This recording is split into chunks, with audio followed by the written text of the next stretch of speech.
Rhetorical handbooks divided the task of crafting a speech and preparing it for delivery into 5 stages, which were in fact meant to be a sequence of stages that an orator would go through as he or she pursued the task. These facets are invention, arrangement, style, delivery, and memory. In the initial phase, the phase of invention, the orator would think carefully about the pressing challenges of the rhetorical situation that he or she is addressing. This would include, of course, the challenges of the moment, what was really happening, for example, in the life of the community, that needed to be addressed by a deliberative speech. We need to take this course of action rather than that course of action, but would also take into account any other rhetorical challenges that the speaker faced. For example, was the speaker in fact alienated from the audience by something or other? The speaker would need to take care of that in the course of the speech if he or she hoped that his or her advice would be heeded. So what are all the challenges in the rhetorical situation? The main one, but also any others that might need to be addressed in order to be effective in one's communication.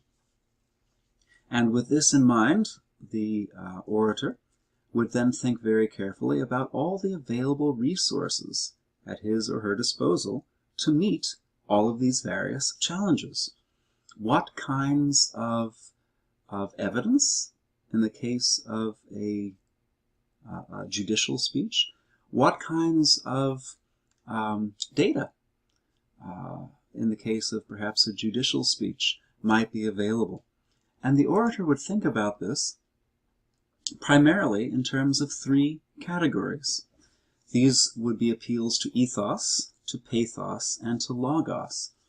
And all of the textbooks on oratory stress the importance of all 3 kinds of argument, all 3 kinds of appeal as important contributing factors to a successful speech.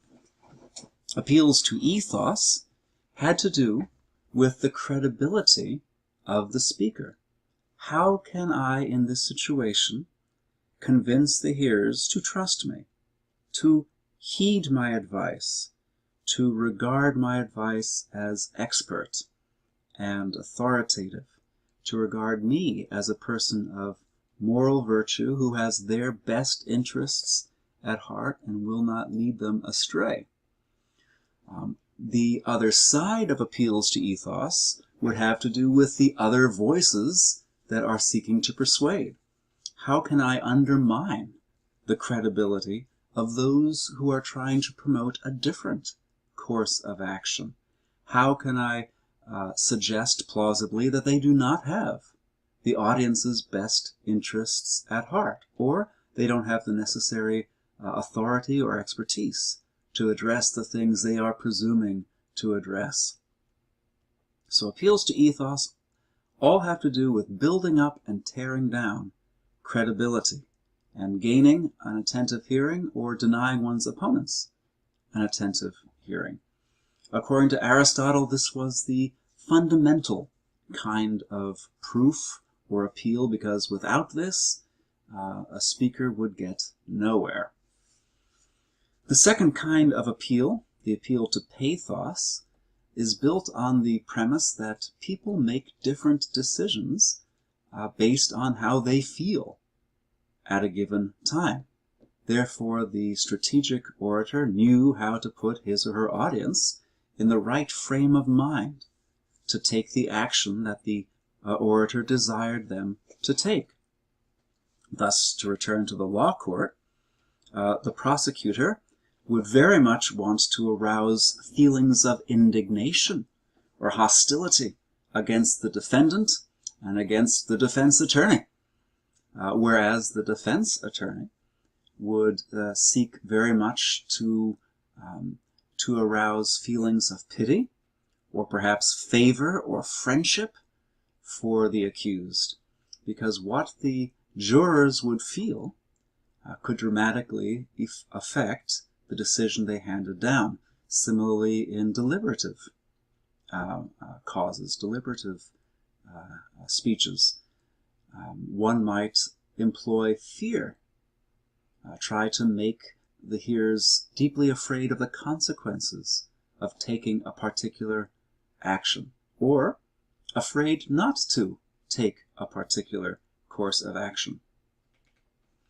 These are all lined out very helpfully in Aristotle's Art of Rhetoric, Book 2, the first 11 chapters. Still to this day, the best, the most systematic exposition of what buttons to push in your audience to put them in a particular frame of mind. And then the third kind of appeal would be the appeal to rational argument. This was, of course, the meat of the speech, or ought to be the meat of the speech, but really it depended on the successful appeal to ethos at the very least, because we're not going to listen to the arguments of someone whom we do not trust, or whom we suspect of ulterior motives and the like. Appeals to logos, though, would be lining up all the evidence and the inferences to be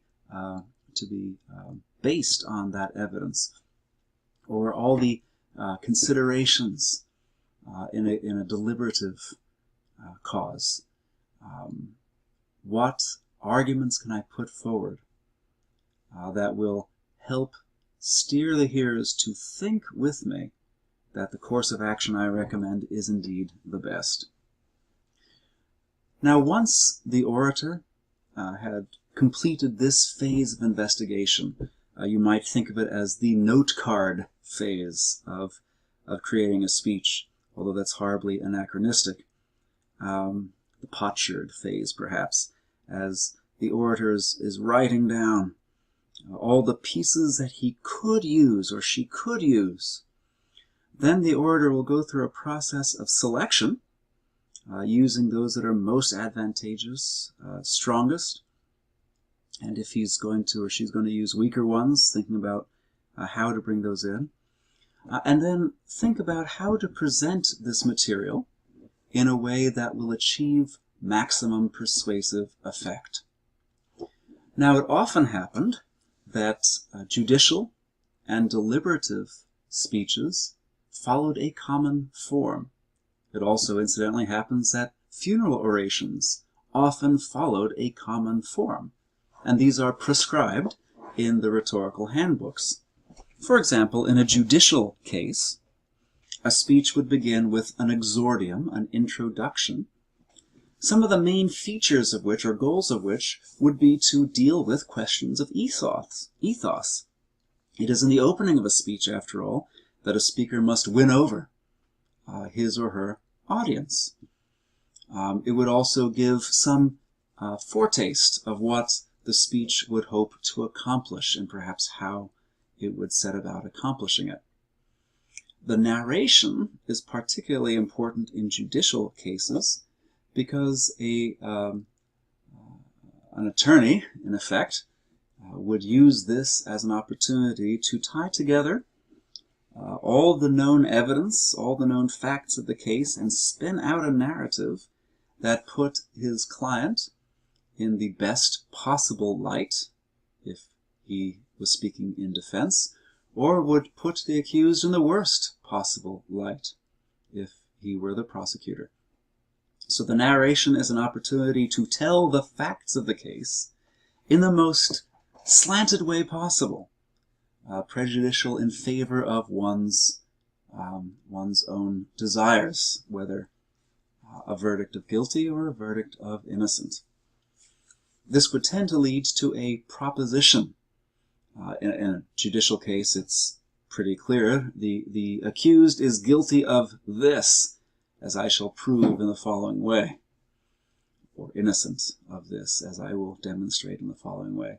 Then the orator would marshal all the proofs at in this scenario, at his disposal, in favor of a guilty verdict or a verdict of not guilty. And the speaker would close with a peroration, a conclusion, which in judicial cases was often an opportunity to take potshots at the opposing counsel or at the defendant, and also to seek to put the hearers in a frame of mind that would be prejudicial toward one's own case.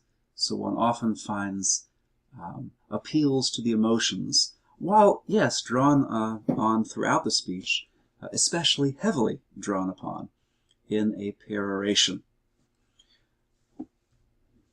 Now, it's important to say, I think, at this point, that while thinking about New Testament texts in regards to invention and the process of invention and ways in which the pieces of a New Testament epistle, for example, might be seen to advance appeals to ethos or to arouse strategic emotions or to put forward a logical case, whether built upon inductive or deductive proofs, as we will look at more closely in a moment. While that can be very effective, it is particularly in the area of arrangement that rhetorical critics of the New Testament have gotten themselves in the most trouble with their own critics. Because, quite understandably, the kind of outline that we find in rhetorical handbooks is very particular to the kinds of speeches that would be delivered in the assembly, or in the law courts, or as a funeral oration in the public forum. And this became somewhat the standard arrangement for speeches in those contexts.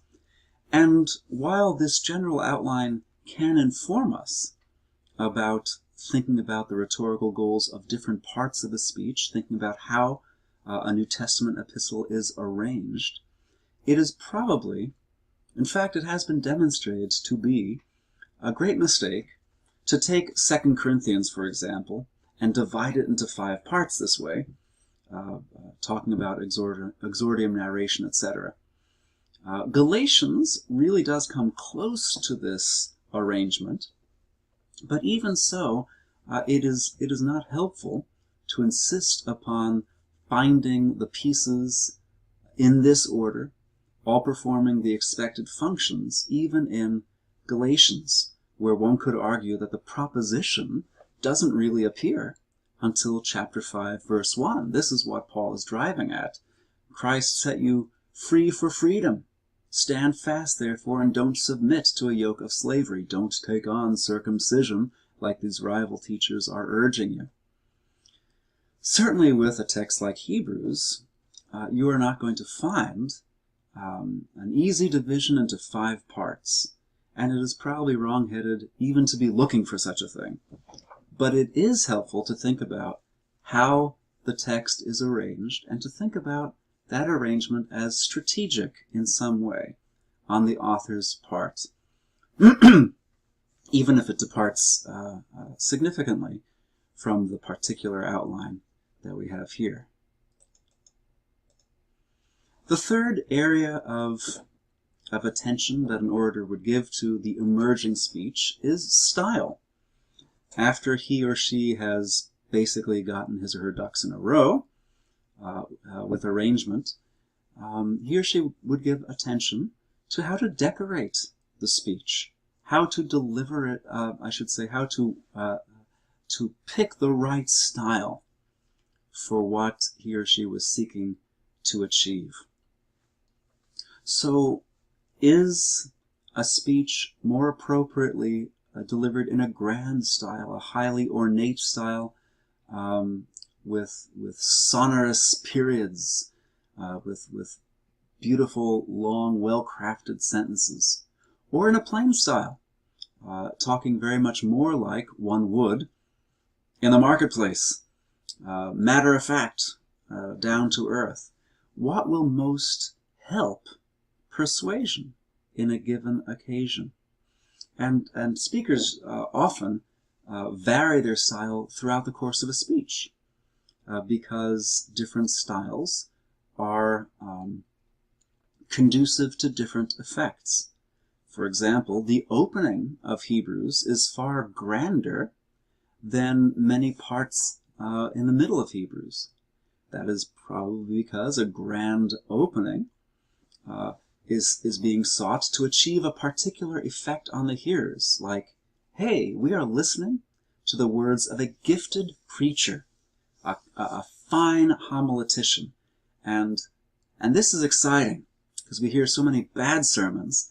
To hear one that starts off in such a promising way really perks up my hearing and disposes me to be attentive. I think we've all had that experience, where we can tell in the first minute of a sermon if we're really in the hands of a gifted preacher or not. This was formerly a major focus of rhetorical criticism, more on the decoration of a speech or a New Testament text, what kinds of figures of diction or figures of speech, what kinds of ornament is an author using. There is less of an emphasis on this now, except as it provides windows into the author's education and rhetorical skill. In the introduction to my commentary, Perseverance and Gratitude, you will find a brief analysis of just those first 4 verses of Hebrews in regard to style and ornament, particularly the rhetorical devices of alliteration, which preachers still love today, assonance, and homoioteleuton, using phrases that end in similar cadences, similar sets of sounds and rhythms, as the author seeks to make the work sound winsome, as well as communicate the content he has for the hearers. The 4th area of crafting a speech is thinking about delivery. Once you have a polished manuscript, how are you going to bring it to life effectively? How are you going to use gestures? How are you going to regulate and modulate your voice? How are you even going to use facial expression so that you become the embodiment of the speech that you are trying to deliver, and your embodiment facilitates persuasion in the most effective way?